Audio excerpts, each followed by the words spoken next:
"That man doesn't belong here." The words weren't shouted, just spoken. Cold, official, dismissive. A young guard barely looked up as he blocked the path. The old man, stooped, silent, wrapped in a faded green uniform, didn't argue. He simply lowered his eyes and held on a little tighter to the single white lily in his hand. Inside the cemetery gates, bugles played, flags rose, cameras clicked. The nation gathered to honor a 4-star general with medals, speeches, and national pride. But just outside the iron fence, a man who once saved that general's life stood alone, uninvited, unseen, unacknowledged. Until everything stopped. Until a second general stepped away from the ceremony, walked straight past the rows of power and protocol, and raised his hand in salute, not to rank, but to honor. Not to the man in the casket, but to the man holding a flower. Thank you for being here. Sometimes, the smallest moments carry the greatest meaning. Today's story is one of those. Quiet, powerful, and worth remembering. If it touches your heart, feel free to share your thoughts in the comments. And if you'd like more stories like this, you're warmly invited to subscribe and tap the bell so you won't miss the next one. Now let's take a closer look at what really happened. The skies over Arlington Hills National Cemetery carried a kind of weight that only autumn mornings knew how to hold. Overhead, clouds moved like old prayers, soft, slow, unresolved. Flags lined the path into the cemetery, fluttering gently in the chilled Virginia breeze. Their red, white, and blue wasn't as crisp as usual. It seemed quieter today, as if even the air knew something important was about to happen. The ceremony was already underway. Uniforms were spotless. Rows upon rows of high-ranking officers in dark navy and army green stood shoulder to shoulder. Military brass from every branch gathered around the central canopy, where a black draped casket rested beside a folded American flag. Above it all stood the man they were honoring, General Marcus R. Bennett, in memory, reputation, and photograph. He had served in 3 wars, led joint operations on 4 continents, worn every star the military could give a man, except the ones named after him, the kind of funeral that made national headlines, the kind where every badge was scanned twice and every guest list reviewed by security detail. Not once, but 3 times. This wasn't just a funeral. It was an event. Helicopters loomed high but unseen. Motorcades waited just beyond the ridge, shielded by rows of dark SUVs. Newscasters positioned themselves discreetly under trees, with perfect lines of sight to the podium. And somewhere in the second row, the Secretary of Defense adjusted his gloves. Not far from all this, just outside the cast iron gate that marked the entrance to this world of precision and power, a man stood quietly, alone. His name wasn't on any list. He hadn't been driven in by limo or signed through a protocol tent.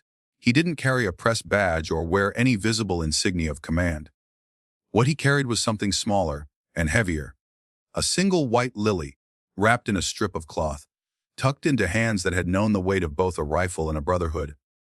His name was Franklin Moore. 83 years old.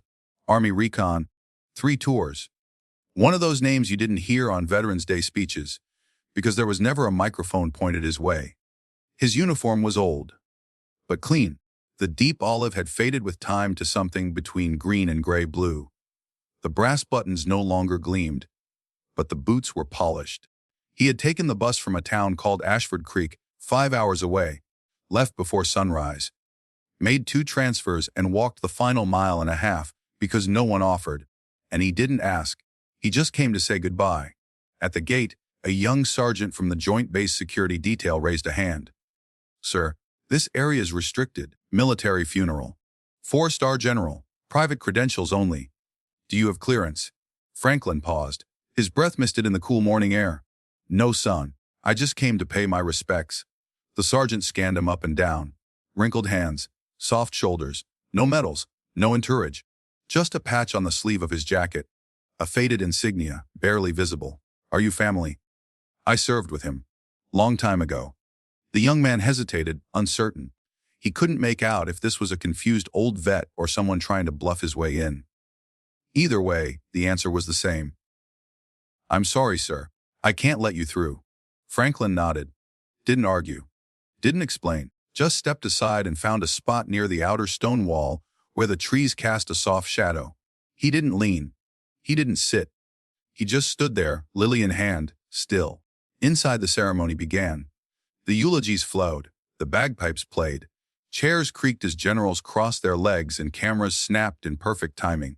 As far as the world knew, the story of General Marcus R. Bennett was complete. Well written, glossy, remembered by rank, achievement, and service. But outside the gates stood the only man who'd once dragged Bennett through jungle mud when no one else came. The man who kept him alive long before the medals ever found their way into glass cases. And no one noticed him. No one. Except one. Back near the central canopy, Colonel Daniel Hartley, former aide to General Bennett, glanced out toward the crowd, then toward the gates. Something in the corner of his vision stopped him. A shadow against the bars, a uniform, a patch he hadn't seen in over 50 years. Ghost Division, he whispered. Recon unit, unofficial. Disbanded after Vietnam. A unit so off, grid most modern officers thought it was a myth told in mess halls to impress new recruits. But it wasn't a myth, and he knew the patch. He stepped closer to the lead general at the podium, General William P. Thorne, the man now overseeing the burial. He whispered, his voice urgent. He's here. General Thorne turned, brow furrowed. Who? Moore. Franklin Moore. He's standing at the gate. General Thorne's shoulders went still. You're sure? Hartley nodded. Positive. A long pause. Then Thorne did something no one expected. He handed his ceremonial saber to a junior officer, buttoned his cuff with slow precision, and walked down the center aisle, past the media, past the generals, past the questions. He walked toward the gate, toward Franklin Moore. The metal gate let out a faint creak as General Thorne pulled it open himself. There was no need for protocol here. No radioed command, no security clearance scan. Just instinct, just memory. Franklin Moore hadn't moved for nearly an hour. His boots remained planted on the gravel path like they had back in Laos. Rooted, firm, ready for whatever came next. He didn't flinch as Thorne approached. In fact, he didn't even recognize him at first, but General Thorne stopped just 3 feet away and came to full attention. Then, in a slow, clean motion, a motion drilled into him decades ago, he raised his hand and saluted, not as a general to a subordinate, but as a soldier to a brother. Sergeant Moore, Thorne said, voice thick with emotion. We've been waiting for you. Franklin's eyes blinked slowly, stunned. You don't have to. With all due respect, sir. Thorne interrupted, lowering his salute. Yes, I do. He nodded once to Colonel Hartley behind him, who stepped forward holding a polished mahogany box. Franklin's breath caught in his throat. He knew what it was before it even reached his hands. The urn. The ashes of Marcus Bennett, the man whose funeral was being broadcast across the nation. The man Franklin had once dragged through fire and shrapnel with nothing but instinct and a flare clipped to his vest. Thorne's voice softened. He requested that only you carry him in. Franklin's hands trembled as he accepted the urn. His voice barely broke a whisper. I thought they'd forgotten. General Thorne's reply was quiet, firm. We didn't. Flashback Laos 1971. Night 34 of the siege. Smoke and mortar thunder shook the jungle floor. Franklin was 29. He'd already done 2 tours. He was no stranger to death. That night, day 34 of the siege, he was on perimeter duty. He heard the gunfire first, short bursts, desperate, off frequency. The comms crackled, voices screaming. We're outside the wire. Connor's down! Lieutenant's hit. Request immediate. Static. Franklin didn't hesitate. He didn't ask for orders. Didn't radio for backup. He just ran. 2 platoons away, he found them. 3 soldiers huddled behind a crumpled barrel shack. One was bleeding from his thigh. The other, young, shaking, screaming into a broken radio, was Lieutenant Thorne, fresh out of West Point. And the third, Private Marcus Bennett, face covered in dirt and blood, ankle twisted, still trying to drag the radio on his back. You boys lose your map. Franklin grunted as he tossed smoke grenades behind them. They didn't have time to respond. Bullets sliced through jungle leaves. Tracers hissed like angry snakes. The world turned orange and black and deafening. Franklin grabbed the 2 least injured by their collars and moved. Hard. No cover. No plan. Just grit. He got them out. He was bleeding from his shoulder when they crossed the final fence. He didn't notice. He never looked back. They offered him a medal. He declined. He refused the photo ops, declined the citation. When asked why, he only said, "I just did what I was supposed to." And after that tour, Franklin Moore disappeared. Not out of shame, not out of pride, just because. Back to present day, a reverse procession? Inside the cemetery, a murmur had begun to ripple. From the podium, from the tent, from the press. Because General Thorne wasn't standing next to the flag-draped casket anymore. He was standing beside a man the crowd didn't recognize, but couldn't look away from. Franklin Moore stepped through the gate, urn in hand. As he crossed the threshold, something shifted. The honor guard, every soldier lining the ceremonial path, rose to attention, one by one, without instruction, without command, and they saluted him. Not because they had to, because they remembered. Because real heroes don't wear ribbons across their chest. They carry them deep in silence. Until someone finally says, "Welcome home." No one spoke. Not the press. Not the officers in their starched blues. Not the aides with programs clutched in hand. Even the flags seemed to still, as if the very wind had paused to watch Franklin Moore carry Marcus Bennett home. The quiet was so absolute, even the sound of Franklin's boots on gravel felt ceremonial. At first, the photographers did what they always do: click, flash, frame. But when General Thorne raised a hand and whispered, "Not this time," every lens dropped. Because this moment wasn't meant to be captured, it was meant to be felt. Franklin reached the center aisle. On either side of him, the highest ranks in the U.S., Armed Forces, Joint Chiefs, Navy commanders, Pentagon aides, veterans in press coats, some old, some young, some wearing stars, all of them now standing, all of them now saluting, not the urn. He didn't notice them at first. His eyes were on the pedestal ahead, the platform where Marcus's folded flag waited, flanked by flowers and brass. But when Franklin passed row 4, something caught his breath. There, under a small canopy, stood a line of men he hadn't seen in half a century. The Ghost Division. Now in their 70s and 80s. Hair white, skin thin, eyes sharp. One by one, they had come, quietly, and announced. No headlines, no parade. And now, as Franklin passed, they saluted. Each one, with hands that trembled, but stood tall. Franklin stepped onto the stage. He placed the urn gently beside the folded flag. Not because it was protocol, but because it was right. Then, without a word, he stepped back. The audience, nearly 1,000 strong, waited for the general to resume. But instead, General Andrew Thorne stepped up to the podium. And for the first time that morning, he broke from the script.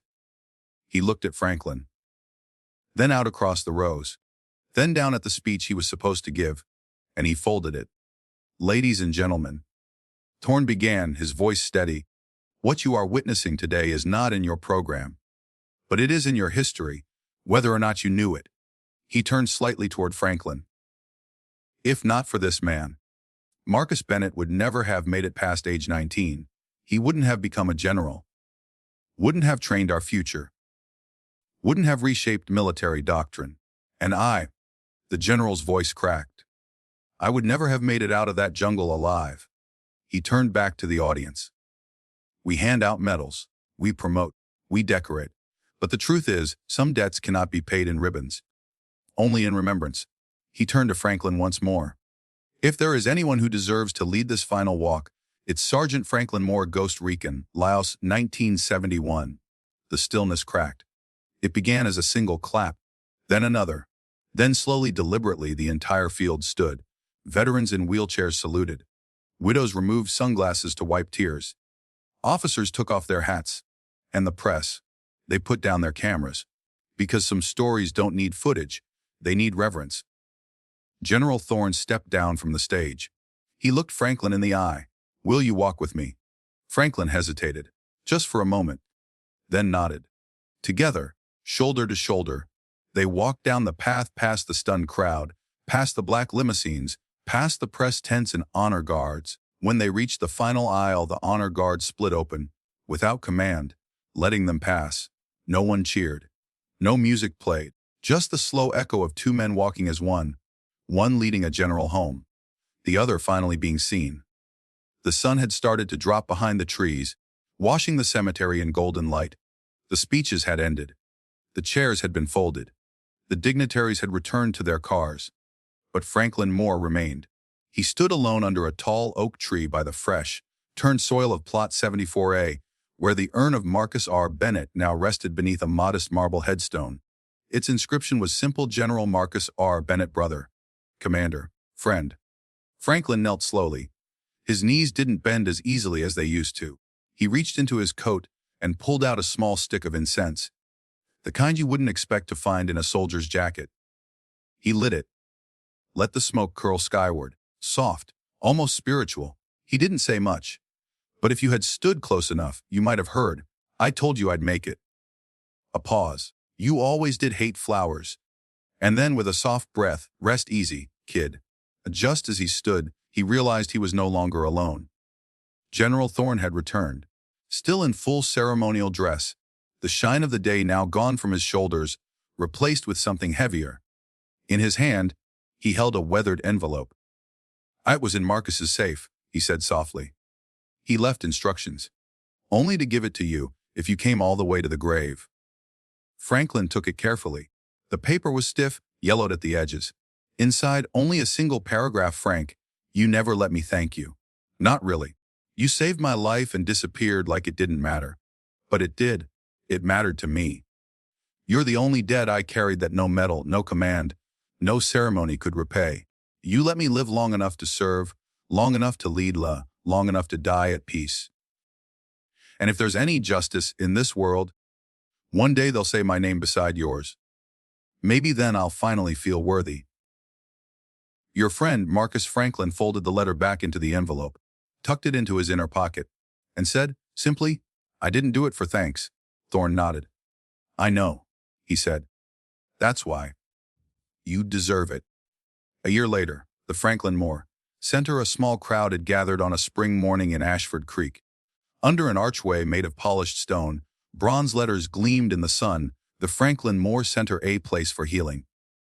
A home for those who remember. There was no red carpet, no military band, just quiet honor. The center was more than a building. It was a sanctuary. PTSD counseling rooms, rehabilitation for wounded veterans, woodworking workshops, gardens lined with the names of those never mentioned in textbooks. All of it funded by the Marcus Bennett Legacy Foundation, approved and overseen by General Andrew Thorne himself.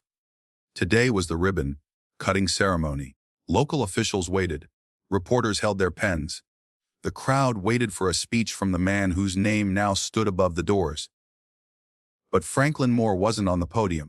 He stood off to the side in the shade of a tree, a dark coat on his shoulders, hands clasped behind his back. In one hand, he held a single white lily. Its petals had curled, its color had faded, but he held it like it mattered, because it did. No one shoved a microphone in his face. No one asked him to pose, but those who knew, they nodded, quiet, respectful, grateful. General Thorne joined him quietly. They stood shoulder to shoulder, watching as the first young veterans stepped inside the building. Franklin murmured, "I told you I didn't want a building." Thorne gave a faint smile. "It's not a building." Franklin arched an eyebrow. "It's a thank you," Thorne said, etched in stone. "For every man who gave more than he got." Franklin looked down at the lily, then back at the door. "You think they'll come?" Thorne followed his gaze. "They already have." The sun dipped behind the pines as Franklin turned to leave. He walked alone, quietly, the way he always had. But this time something had changed. Not in him. In the world, people watched now. Not with curiosity, but with reverence. They didn't salute him out loud, but in their hearts, they remembered. Because somewhere in America, one old man in a worn uniform still carried debts no one could see. And thanks to one final walk, so did the country he never stopped serving. In a world obsessed with titles, timelines, and who's on the list, we often forget the ones who made the list possible in the first place. Franklin Moore didn't want praise. He didn't need recognition. But that didn't mean he didn't deserve it. His story reminds us that real honor is quiet. It walks on worn boots. It carries calloused hands. It doesn't wait to be thanked. It just shows up, silently, steadily, faithfully. That's some of the greatest sacrifices go unseen. Not because they weren't heroic, but because the world was too busy looking elsewhere. That true brotherhood never expires. Not with time. Not with distance. Not even with death. And that a promise made in mud under fire still echoes, 5 decades later, in the hush of a national cemetery. So the next time you see an older man in a worn jacket with a unit patch, look closer. You might just be standing next to the reason someone else came home. Because not all heroes wear stars. Some carry lilies and disappear quietly. Until one day, the world finally says, "We remember. Thank you for walking this path with us." Sometimes the quietest lives hold the loudest truths. And sometimes the smallest salute is the one that echoes the longest. If this story moved you, we'd love to hear your thoughts in the comments. Maybe you know a Franklin in your life, or maybe you are one. Either way, your story matters. And if you believe stories like this should never be forgotten, you're warmly invited to subscribe and tap the bell. There are more lives worth honoring, and more quiet heroes waiting to be remembered. Until next time, stay grateful.